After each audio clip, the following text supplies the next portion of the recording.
Assalamualaikum warahmatullahi wabarakatuh. Bismillahirrahmanirrahim. Alhamdulillahirabbil alamin wa humma shalli wa sallim wa barik ala sayyidina Maulana Muhammadin wa ala alihi washabihi ajmain. Nama ba'du.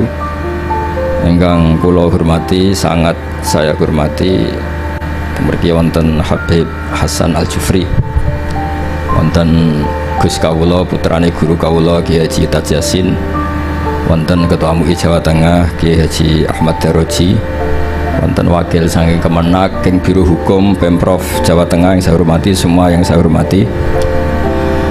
Niki kula yang kedua ke sini, semoga terakhir. Kula niku terkenal undangannya angel nih, tapi Gus Yasin kayaknya masih manfaatkan abahnya. Itu kalau di adat pesantren itu ya kayak titah ya. Jadi akhirnya gak wani kok, akhirnya tekon. Tapi saya mohon yang merasa ada putranya Mbah Mun jangan ngundang saya. Itu artinya ya agak bener lah, wong ndak putrane Mbah Mun kok menyamakan dengan putrane Mbah Mun gitu. Tapi saya senang datang ke sini kalau badhe niat amdan boten sahwan. Terutama untuk siapapun mungkin sering baca tapi mungkin harus punya sanad. Kula badhe maknani 3 item sing diwaos wau Habib Hasan Al-Jufri. Kula maknani persis seperti yang saya dengar dari Syekhina Baipun Gus Yasin Kiai Haji Maimun Zubair. Dados yang unik dari sistem beragama, Rasulullah Muhammad SAW itu jadi saksi kebenaran nabi-nabi sebelumnya itu menyampaikan risalah. Itu agak aneh secara teori fisik karena nabi itu nabi paling akhir, tapi Nabi Adam, Nabi Idris, Nabi Nuh dan seterusnya itu benar enggak ketika jadi nabi? Ketika mereka melaksanakan tugas nubuah itu benar enggak? Itu kesaksiannya itu lewat Rasulullah SAW, yaitu yang diterangkan dalam ayat fakaifa idza ji'na min kulli ummatin bisyahidi wa ji'na bika ala haula'i syahida. Kula niku mikir itu lama sekali. Jawabannya adalah rantai itu, misalnya rantai pertama, terus ada kolong ya, ada kolong kedua, lingkaran ketiga, lingkaran keempat. Jika kualitas lingkaran itu, cincin rantai itu kualitasnya bagus, kedua bagus, ketiga bagus, maka ukuran semuanya sempurna itu tidak usah dicek satu persatu. Cukup paling akhir ditarik sekeras-kerasnya. Kalau semuanya tidak terputus, berarti semuanya kualitasnya bagus. Sehingga kita juga gitu. Misalnya dulu Mbah Ahmad bin Syuaib itu alim alamah, sampai Mbah Zubair, sampai Mbah Mun, sampai Gus Yasin, sampai beberapa putra Mbah Mun yang mewakili dunia kealiman. Ada Gus Naji, ada Gus Sofur, ada semuanya, ada Gus Subah. Itu ukuran kualitas terjaga ndak itu memang di akhir. Sehingga ini peringatan untuk Gus-Gus. Dulu bapak saya nyuruh saya ngapalkan Quran itu sederhana sekali. Dewe bapak gini, Beb, mbah saya, buyut-buyut saya itu hafal Quran. Bapak saya itu kalau ngendikan gini tok, hak ya kowe kudu hafal Quran. Nak ora iku anakam luwih ra di alasan, luwih duwe alasan nak rapal. Mulane di bapak goblok itu penting. Di bapak goblok itu penting sekali karena ini menjustifikasi anaknya kalau goblok niru bapaknya. Artinya gini, mbah saya hafal Quran misalnya, bapak saya hafal Quran, sekali saya ada hafal, itu anak saya bisa syukuran. Karena kalau ada hafal anut bapaknya. Jadi ya seperti itu. Tapi sekali saya masih hafal, anak saya ini ya kebingungan apa hafal, wong kula hafal. Boten niki boten nyindir, niki ngamuk. Kersane orang itu harus mikir. Kadang-kadang enggak. Orang saenake maksa anak hafal Quran alim, tapi dia sendiri tidak alim, tidak hafal Quran. Anaknya ini kan alasannya apa? Coba Anda memaksa, Anda sendiri tidak jadi percontohan. Sehingga tradisi nubuah ya seperti itu. Nabi Adam jadi nabi sukses melaksanakan tablignya Nabi Idris, Nabi Nuh dan seterusnya. Sebetulnya itu sebagai bukti bahwa mereka melaksanakan perintahnya Allah secara benar. Ujiannya apa? Di Rasulullah Muhammad SAW, ketika ditarik semuanya kuat, berarti semuanya melaksanakan amanah secara apa? Benar. Nah, kita dalam sana juga seperti itu. Kalau ditarik kok misalnya cincin ke-8 atau ke-9 itu putus, berarti ya salahnya di situ. Yang lainnya sudah kuat, salahnya di situ, itu dibuang. Kemudian cincin berikutnya dicatokkan sama yang sama-sama kuat. Makanya disebut sanad mungkotek. Nah ini saya mau cerita tentang cara Mbah Mun maknani bahwa Rasulullah SAW itu disebut Nabi Sayyidul Awwalin. Jadi pemimpin Nabi mulai zaman dulu, tapi sekaligus Sayyidul Akhirin. Jadi Nabi punya dua sisi. Secara maknawi itu Nabi awal sebelum ada Nabi Adam, tapi secara fisik, secara lahir Nabi itu Nabi akhir apa? Zaman. Ini saya maknani persis ketika Mbah Mun maknani. Mungkin kalau sama tidak cocok boleh komplain. Wah dulu Mbah Mun tidak gitu Gus. Kamu kok tahu? Saya kan kurang dengar sehingga kayaknya tidak gitu. Jadi itu tolong kalau yang tidak akurat jangan bantah. Karena apa ya, gak meyakinkan, teman itu gak meyakinkan, cara sanadnya itu gak meyakinkan. Saya baca ya, ketika Allah Ta'ala ngendikan, hanya 3 santai saja, tidak sampai jam 10 selesai, nggak sampai, tak jamin nggak sampai.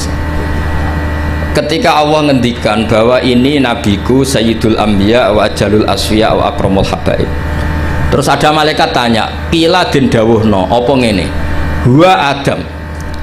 Huwa itu membuang hamzah istifham, kira-kira malaikat itu tanya, ahwa Adam, apakah nur yang begitu sempurna, cahaya yang begitu sempurna yang engkau pasang di aras ala qawaimil arsy, apakah itu Adam? Terus qala dawuh sapa Allah Ta'ala, jadi Adamu di sini bukan fa'ilnya qala tapi jadi mubtada. Jadi jawabnya qala dawuh sapa Allah Ta'ala dawuh Adamu bihi uniluhu alal marotib. Jadi Adamu utai Nabi Adam bi sebab hadan nur, yaitu Rasulullah Muhammad SAW, unilu ngekei ingsun hu ing Adam alal marotibi ing dhuwur-dhuwure derajat. Jadi kata Adam di sini bukan fa'ilnya qala, tapi qala jawab sapa Allah, jawab Adamu bihi uniluhu alal marotib. Itu bukan Adam, justru Adam itu tertolong oleh nur itu. Gara-gara nur itu Adam memperoleh alal marotib. Nah ini itu Bib Hasan, malaikatnya agak kipu. Jawab pertama sudah salah, diulang lagi, kila huwa nuh. Nggih gampil lho Gusti, nek mboten Adam nggih berarti niku nuh. Wis keliru cek ngoyel. Ini malaikat. Jadi ngeyel itu ya ono sanate karena malaikat dulu, tapi mboten malaikat kados Jibril Mikail, ini awamul malaikat. Jadi malaikat itu ada dua, ada awamul malaikat. Itu ya kadang rodok berengkel ya, karena enggak malaikat papan atas. Nah, malaikat yang ini yang ngendikan ataj'alu fiha mayusidu fiha wasfikut dima. Ini malaikat yang komplain ketika manusia jadi khalifah fil ard, bukan akabirul malaikah kayak Jibril dan Mikail. Maka perlu dicatat, malaikat itu ya ada dua kelas, ada kelas akabirul malaikah, ini tidak pernah komplain, tidak pernah apa, semua perilakunya benar. Ada malaikat awamul malaikah, ini ya rondok-rondok kadang berengkel ya rondok tapi tidak sampai maksiat boten, tapi ya rondok-rondok berengkel. Makanya protes ataj'alu fiha mayusidu fiha wasfikut. Gusti, coba keputusan engkau evaluasi lah, masa Adam mimpin manusia itu nanti anak turunnya kan ya bikin kerusakan di bumi, tolonglah dievaluasi lagi. Wong pangeran itu dikon apa? Wong gubernur itu evaluasi tersinggung. Lah ini pangeran dikon apa? Ngevaluasi. Lah ini awamul malaikah, bukan Jibril, bukan Mikail, ya bukan Israel. Terus qila huwa nuhun, tadi kan malaikat jawab Adam itu salah, masih diulang lagi. Kalau ndak Adam ya berarti itu Nuh. Terus qala jawab sapa Allah, Nuhun itu Nabi Nuh bihi bihadan nur iku yanju minal gharq. Justru Nuh itu karena jasanya Nur Muhammad terbebas atau terselamatkan dari badai banjir. Yanju bihi minal gharqi wa yahliku man khalafahu minal ahli wal aqarib. Terus kila, ini masih ngotot lagi, jawab dua kali salah, masih nebak lagi. Kila huwa Ibrahim. Kalau Adam nggak bener, roh nggak bener, ya nur itu berarti Ibrahim. Cara kula sing dadi malaikat iku jawab pertama salah, pun Gusti niku sinten. Tapi ini kibotan jawab salah aja nebak mah. Ya kalau ndak Adam ya Nuh. Keliru lagi ya kalau nggak Nuh ya Ibrahim. Ini rontok aneh malaikat nih. Kila didhawuhna pengene huwa hadan nur iku Ibrahim. Kala dawuh sapa Allah, Ibrahimu te Nabi Ibrahim sihi sebab anane Nur Muhammad iku taqumu dadi jumeneng atau dadi menang apa hujjatuhu argumentasine Nabi Ibrahim atau hujah Ibrahim ala ubadil asnami yang atase pira-pira sing nyembah berhala wal kawabibi lan pira-pira perbintangan. Justru Ibrahim karena ada Nur Muhammad, dia punya kemampuan adu argumentasi mengalahkan para penyembah berhala dan perbintangan. Terus kula niki saking takdim kula teng Gus Yasin, soalnya kula roe Gus Yasin niku putrane Mbah Mun. Kula mboten khawatir roh anak beliau wakil gubernur mboten bagian kula. Jute nggih mboten ngangkat kula dadi pejabat Pemprov Jawa Tengah. Berarti taklem wakil gubernur nggih mboten nyafaati mun kula alam niki. Mboten drengki cerita mawon, mboten drengki. Karena niku kula senior Gus Yasin terus kula kalah nasab mbek ape putrane guru kula tapi menang tua kula. Itu dalam aturan fikih harus dimuliakan asan nuhum sing lebih nopo tua. Pemenang anak isrodok otak wato nus kudu wajib hormat. Lane sampean nak kalah nasab kudu menang umur. Menang umur suntune coplok wato-wato nus Gus Yasin kena kewajiban harus nopo hormat. Nah ini jelas menang nasab, menang umur, menang sekabiane lah biasa. Niku pun boten saingan kita lah. Kalau boten kepengen ya kompetisi jenengan pun kalah segaban, pun kalah lah. Tapi beliau dekat sama saya, pernah nilai kula teng dalem pas sama Habib Ahmad sampai Habib. Kula niku termasuk yang saya tiru dari Syekhina adalah ikramuhu lil habaib. Beliau begitu menghormati ahlul bait. Gini kula nggih saisa-isane kula nggih boten sesempurna Mbah Mun. Kula nggih mboten kepen nyanyi Mbah Mun. Terus kula ra niru persis itu selain ra iso ya saking takzim guru kok disaingi mboten sae. Dadi nek gurune skore 9 ya sekene cukup 6 wis pokoke pantes-pantese ora persis napa guru. Mulane santri Anwar sing ra persis Mbah Mun itu tak anggap takzim. Mergo ora kepengin nyanyi kiyaine. Nanti kula niku ada santri Anwar ngaji kok Sulam Taufik terus kali-kali maca Wahab koyo Mbah Mun. Gak apik Gus, nyanyi guru ya. Tak bijak apik. Lho kula di kanca sak kelas niki seksine Gus Yasin. Niku kula niku kan riyen terkenal pinter. Mergi kula niku mun pinter melirin, kadose mun melirin pinter. Nggih cuma napa nggih orang pati diakui banyak pihak, tapi kula nggih mun pinter lah. Buktine sekolah nggih munggah terus. Kula di kanca niku kurang ajar tapi bener ya. Gus, nak pinter aja nemen-nemen, saleh aja nemen-nemen, kok swargamu awur Mbah Mun. Gak enak Gus sungkan. Masih terngiang-ngiang. Ora enak Gus, apa ngeloni widadari sungkan apa macam-macam sungkan. So ora usah Gus, soleh pas-pasan engko awur aku. Itu membentuk saya sampai sekarang. Sungkan lho swarga awur Kanjeng Nabi sungkan. Kepengen kula nggih beda kelas, kadang-kadang napa sowan. Nah awur mriyang. Iku nasihat ngawur tapi kula eling terus nganti saiki. Kula kadang nggih kepengin Gus soleh kados Mbah Mun kepengin anggere eling nasihat iku. Udah lah, enggak usah lah. Pokoknya kalau Mbah Mun skornya 9 ya saya ngambil piro 8 atau 7. Masuk ini setuju, aku setuju. Ya sebenarnya kangen Mbah Mun sowan itu, tapi justru sampai sak kamar. Utawa sak napa?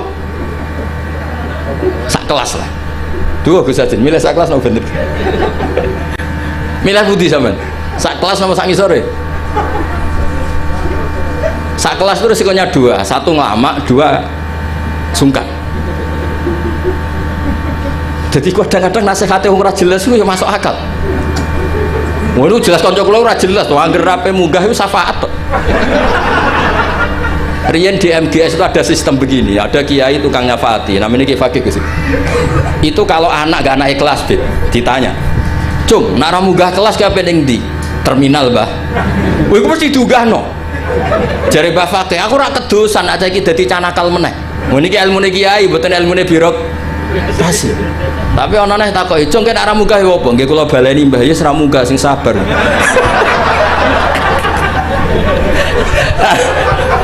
Karena berita itu bocor secara masif, dulu belum ada WA Gus, tapi masyhur Gus. Itu angger ra munggah ya, engko nek ditakoki Mbah Fakih muni terminal. Nggih. Oh itu sudah akhirnya sak kelas munggah kabeh. Jadi apik itu ya kadang dimanfaatno wong macam-macam. Jadi dan ini buatan antar sistem itu sudah hilang, sistem apa? Syafaat. Jadi ya kiai kuno itu aneh-aneh sih madzhabnya. Jadi daripada yang terminal aku kedosan, jadi canakal meneh.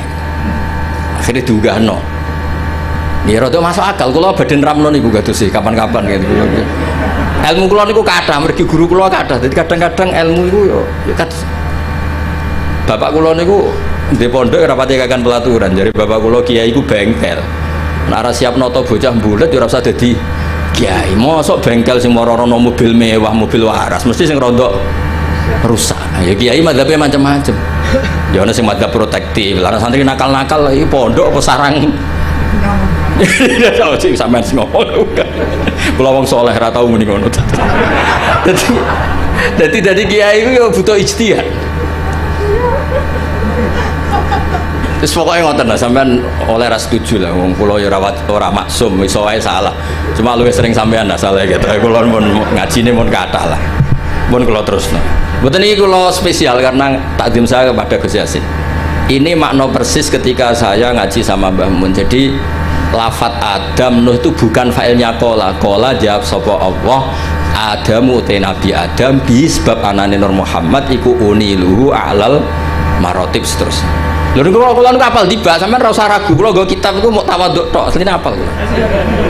Niki mboten sombong niki fakta. Nek sampean muni rapal iku ora tawaduk, pancen rapal. Dadi iku bedane kula mbek sampean. Mboten sampean ya apal cuma tawaduk mun ben sampean marem.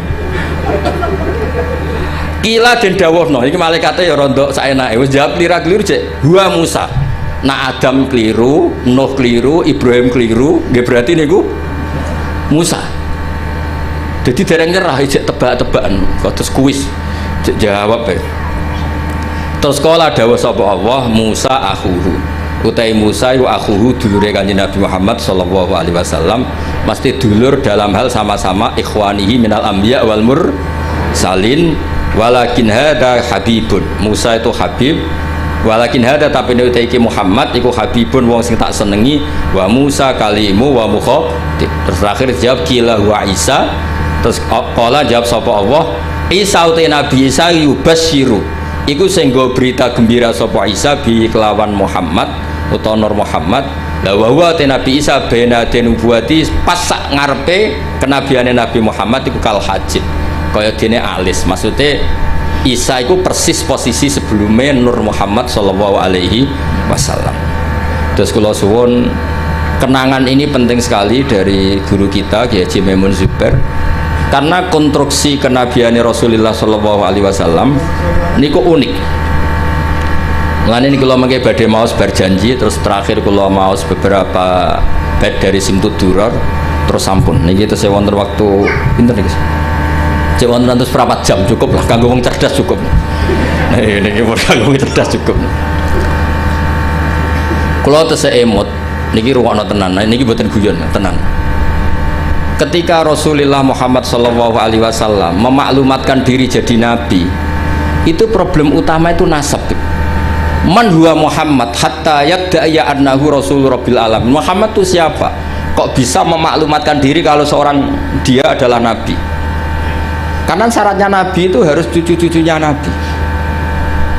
Nabi itu tidak boleh anaknya orang yang tidak bernasab. Bukan karena Allah asobiyah, bukan. Sampaianlah dipimpin uang sing gak jelas asal usulnya itu ya siap. Justru nabi dari putra nabi, buyut-buyutnya nabi itu bentuk penghormatan Allah, memilihkan nabi itu dari klan terbaik, dari marga terbaik. Jadi kadang wong keliru, pangeran berarti asobiyah Gus, dadekno nabi mesti turunan nabi. Ya kowe sing keliru, kowe iku diregani pangeran. Misalnya tokoh sing mbok enut itu anake copet, kowe kan yo gengsi. Bocah diregani pangeran ora roh. Akhirnya sadar, iya apik ngono banyak. Jadi nabi itu harus turunan nabi. Ini bukan berarti Allah itu asobiyah, justru Allah membuat penghormatan, memberi penghormatan pada kita, bahwa orang yang kita ikuti turunannya orang baik, turunannya orang baik, turunannya orang baik, orang spesial dari turunan spesial, dari turunan spesial. Makanya keyakinannya ahli sunnah wal jamaah, bapak ibunya nabi fil jannah, semuanya fil jannah. Wa kaifala wa sayyidul akramu sallallahu alaihi wasallam wasitatuhul muntaqah. Nabi itu orang suci, masa lewat rahim yang najis? Jadi kalau suci ya lewat jalur suci supaya nabi tidak terpapar apa? Najis. Makanya kita berpendapat nasyabun tahsibul aula bihulahu qallatadha nujumahal jaza habada ikdu sudati wa fakhari anta fihil yatimatul asma. Jadi babanya nabi itu spesial. Nah, tapi ketika nabi itu munculnya di Mekah, di mana saat itu adalah komunitas jahiliyah, Itu orang-orang Yasrib. Yasrib itu suatu saat nanti jadi Madinah. Itu banyak yang ahli kitab. Itu mereka tanya, man huwa Muhammad? Muhammad itu siapa? Kenapa dia ngaku nabi? Turunannya siapa? Karena indukan turunan nabi itu ada di Israel, ada di Palestina, ada di Yerusalem lah, pokoknya bangsa itu lah. Kalau aku muni Israel, mbok buli. Israel itu negara nggak diakui kita. Muni Palestina ning Quran ra ono bahasa Palestina, bingung ngadepi wong hasud tuh. Tapi ra usah dihadapi barno. Israel lah bahasa resminya zaman itu Israel. Akhirnya Allah menjelaskan fihi ayat bayyinatum maqam Ibrahim. Makanya dawe Mbah Mun aja geman ninggal tiba ninggal berjanji. Meskipun beliau juga tidak pernah meninggalkan simtud duror. Akhirnya diterangkan oleh Said Barjanji. Wa ba'du fa'aqul huwa Muhammad bin Abdullah bin Abdul Muthalib wasmu Syaibatul Hamdi Khumitat Khisaluhus Saniyah. Mun niki kula jelas ra maca niki. Mboten kok niat ngetokno apal, yen kula apal tenan. Paling kan apa sapal ya apa kok pasal ya lali lah jeneng manusia. Jadi ditunjukkan bahwa Muhammad adalah turunan Nabi Ibrahim, itu ada jejak Ibrahim di situ. Fihi ayatum bayyinatum maqam Ibrahim. Akhirnya lalu buktinya apa kalau Muhammad turunan Ibrahim? Karena Ibrahim pernah hidup di Mekah. Dan ketika Nabi Ibrahim hidup, Ibrahim tidak menghentikan waladi. Kalau beliau menghentikan waladi, maka bisa saja anak turun Ismail tidak lagi di Mekah tapi kembali ke Palestina. Maka beliau menghentikan dzurriyyati. Akhirnya dibuktikan secara artefak sejarah. Di situ ada Safa, ada Marwah, yaitu dua gunung yang ketika itu Hajar kesulitan nyari air untuk minumnya siapa? Ismail. Ada sekian bukti artefak bahwa Ibrahim punya anak Ismail dan ditempatkan di Mekah, inda baitikal muharram. Maka ketika itu diungkapkan oleh Quran, orang Yahudi tercengang dan banyak yang masuk Islam. Karena sekarang Muhammad sudah memenuhi kriteria seorang nabi. Amanah sudah, tabligh sudah, sidik semuanya sudah, termasuk asal-usul nasabnya. Nah, karena pentingnya asal-usul nasab ini, Sayyid berjanji di antara memulai mukaddimahnya dengan wa ba'du fa'aqul huwa Muhammad bin Abdullah bin Abdul Muthalibi wasmuhu Syaibatul Hamdi Khumidat Khisaluhus Saniyah. Terus diteruskan sampai wa adnanu bila raibin intadzawil ulumin nasabiyah ila dzabihi Ismaila nisbatuhu wa mun. Itu kayak apa pinternya Sayyid berjanji. Nah, bukti artefak di Mekah, di Ka'bah itu dulu ada namanya Babu Bani Syaibah. Itu nama lain dari Abdul Muthalib. Wasmuhu Syaibatul Hamdi. Maka saya masih ingat ketika banyak sekali saya ngikuti ngaji Mbah Mun, juga kadang-kadang dengarkan ngajinya Habib Lutfi di TV 9. Itu artefak atau ma'athirun nubuwah itu harus kita tetapkan. Kalau ndak, orang akan menganggap cerita Ibrahim itu fiktif. Maka dawuh Sayyid Muhammad, beliau mengapresiasi Al-Mamlakatul Arabiyah ketika tidak jadi gusur makom Ibrahim atas nama teknik matof. Itu kan pernah ingin digusur supaya lebih apa? Luas. Tapi ketika diingatkan banyak ulama itu jangan, karena itu bukti atharun min athari Ibrahim. Kalau itu dihilangkan, nanti suatu saat orang tanya buktinya apa kalau Ibrahim pernah di Mekah. Tapi dengan bukti artefak itu menjadi tercatat oleh sejarah fihi ayatum bayyinat maqamu Ibrahim. Makam Ibrahim itu bukan maknanya kuburan, buatan batu yang pernah diinjak Nabi Ibrahim. Nah, sekarang dibuktikan lagi ada artefak kedua, yaitu Hijir Ismail. Bahwa akhirnya Ismail itu tidak pulang, dia bikin kamar kecil yang namanya Hijir Ismail. Hijir itu kamar atau privasi. Nabi Ismail itu ya anak kecil, ya sudah, ya namanya anak kecil sudah ngerti Ka'bah itu sakral, nak nyancang wedus itu ya deket-deket Ka'bah. Dia bikin kamar ya dekat Ka'bah, namanya Hijir apa? Ismail. Dan semua sejarah akhirnya tahu bahwa Ismail ya akhirnya nikah sama suku Jurhum, yang beliau tidak kembali lagi ke Palestina. Singkat cerita, sekarang suku Quraisy terbukti min dzurriyyati Ibrahim alaihis salam, dan sesuai definisi Nabi, kalau seorang Nabi harus turunan Nabi sinten Ibrahim. Ini di sini hebatnya Sayyid berjanji. Beliau mengarang begitu tertib untuk membuktikan silsilah nasabnya Rasulullah Shallallahu Alaihi Wasallam. Maka beliau ngendikan wa adnanu bila roibin intadzawil ulumin nasabiyah ila dzabih Ismail anisbatuhu wa muntah. Terus terakhir tadi ada mahalul qiyam, ada macam-macam kula suwun seperti dawuh Gus Yasin. orang itu harus senang. Kata Sayyid Muhammad dalam kitab Haulal Ikhtifal bi Maulidi Rasulillah sallallahu alaihi wasallam, ini kata Sayyid Muhammad, dan saya setuju, logikanya itu sederhana tapi nggak bisa dibantah. Kalau ada orang membid'ahkan maulid atau menentang maulid, fakullahu, maka katakan kepada dia, apa dia berani mengatakan limadza tafrahuna bin nabi? Wong tua, siapapun orang tua itu dia anak wis kriting, pesek, wireng, kuwi kowe nak lahir seneng ora karuan, padahal anak ini juga suatu saat jadi problem. Kuwi kowe pas lahir diakikoi semua nang kabeh tanggane didelok kon muni ganteng, padahal tanggane do gremeng asline gantenge nanti. Intinya sebuah kelahiran itu pasti menyenangkan, padahal itu jelas kritik.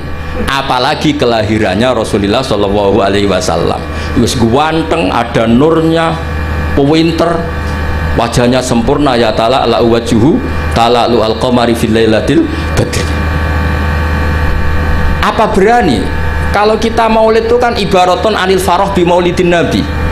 Kita yang namanya maulid itu pokoknya satu implementasi, satu ekspresi, satu perilaku yang menunjukkan bahwa kita ini ceria, kita senang dengan lahirnya Nabi. Faman harromal maulida, misalnya siapa yang mengharamkan maulid, tanyakan ke dia, apa dia berani mengatakan limadza tafrahuna bin nabi? Wong anak sing kriting ndek wae pas lahir mbok seneng ya apa meneh iki lahire Kanjeng Nabi. Terus pertanyaan kedua mereka, syubhah itu klaim mereka, yaumu wiladatihi wa yaumu mauti. Nabi itu lahir hari Senin, tapi beliau juga wafat hari Senin. Kenapa engkau syukuran hari Senin padahal hari itu juga wafatun Nabi? Kenapa tidak kamu jadikan yauma husnin wa yauma asafin, hari susah dan hari sumpah? Terus jawabnya Sayyid Muhammad mengutip dawe Jalaluddin Asyuti dalam kitab Haulal Ikhtifal, inna syari'ata hatsat ala idhari surur. Syariat itu hanya mendorong supaya orang itu senang. Buktinya ketika anak kamu lahir disunatkan nyembelih kambing menunjukkan seneng, tapi ketika keluarga kita meninggal justru syariat melarang niyahah, melarang meratapi berlebihan. Artinya apa? Ketika hari Senin adalah punya dua sisi, yaitu yaumul farah bi maulidin nabi sekaligus yaumul huzn bi wafatin nabi, itu yang dihitung syariat adalah yaumul wiladah, yaitu yaumul farah. Sebagaimana ada akikah lil wiladah tapi tidak ada akikah lil wafat. Jadi itu tadi meneruskan argumen yang dibangun Gus Yasin. Terus kemudian implementasi seneng itu macam-macam. Kalau Sayyid Ali yang punya Simtud Duror meredaksikan walana busyra bisadin mustamirin laisa yan fathaitsu utina atau an jama'al fakhrul mu'abbad. Walana lan ikut duwe kita al busyra te seneng banget. Bisa din kelan anane kebahagiaan mustamirin kang abadi. Laisa kang ora ana apa sakdu yan fadu bakal ilang apa sakdu. Kita ini harus selalu senang dan senang terus menerus. Yang kesenangan ini tidak mungkin habis.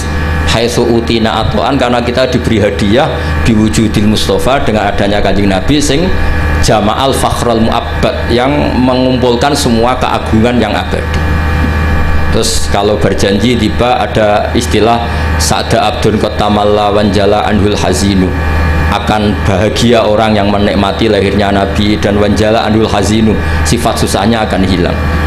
Ada lagi bentuk bait busyrolana apa? Nilnal muna zalal ana wafalhana. Busyrolana kita senang, nalal muna kita mendapat, nilnal muna kita mendapat yang kita inginkan, zalal ana yang repot-repot menjadi hilang, wafalhana yang nyaman menjadi datang. Jadi semua itu implementasi dari senang di maulidi Rasulullah Shallallahu Alaihi Wasallam. Paling enggak sing teko untuk berkat rasa bayar yo mari seneng. Mulane kula suwun nak maulid aja tarikan teman-teman, marahi sing ora seneng. Niat maulid kudu sing seneng, minimal gak tarikan. Ben sing teko iku seneng. Ya tapi nak kowe iku maulid kok seneng terus gak urun iku ya ora didikane Kanjeng Nabi. Wah atur-atur dhewe lah. Pokoke niki kula dhewe ora pati paham, mungkin niki pokoke ngono lah. Niki terus kula suwun nak maca tiba, maca Simtud Duror berjanji dijiwai.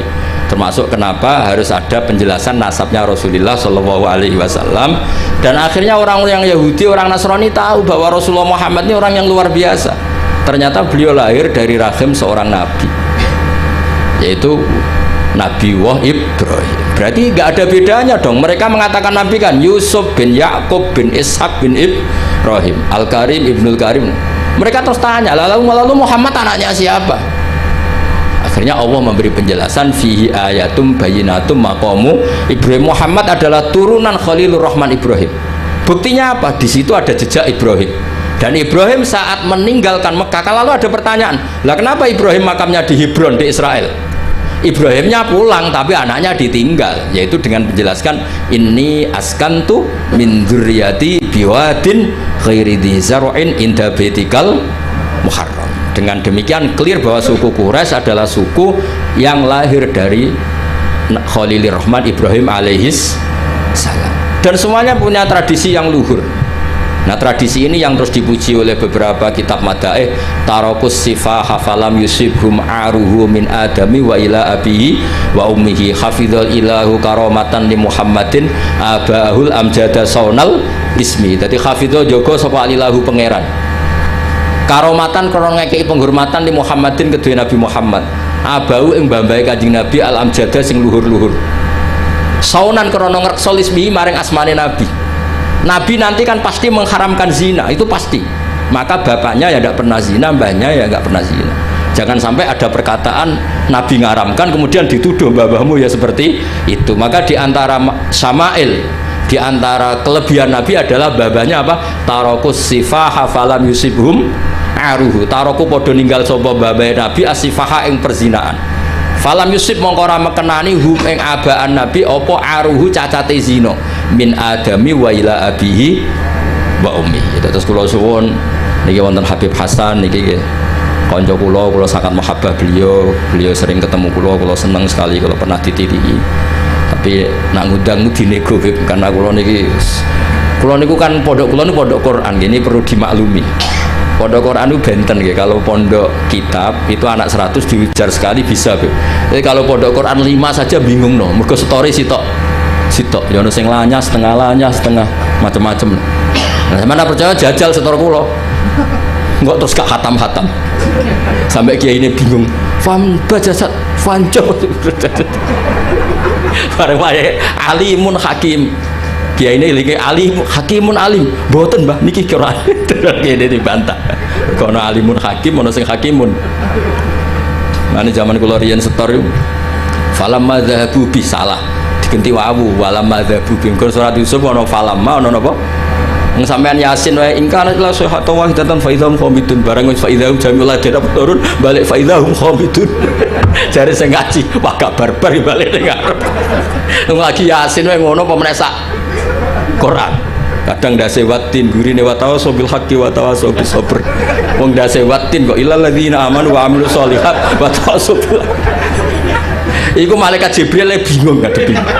Iki piye ngarepe watini kok gurine wal asri. Nak politik kombinasi nasionalis religius dan iki Quran.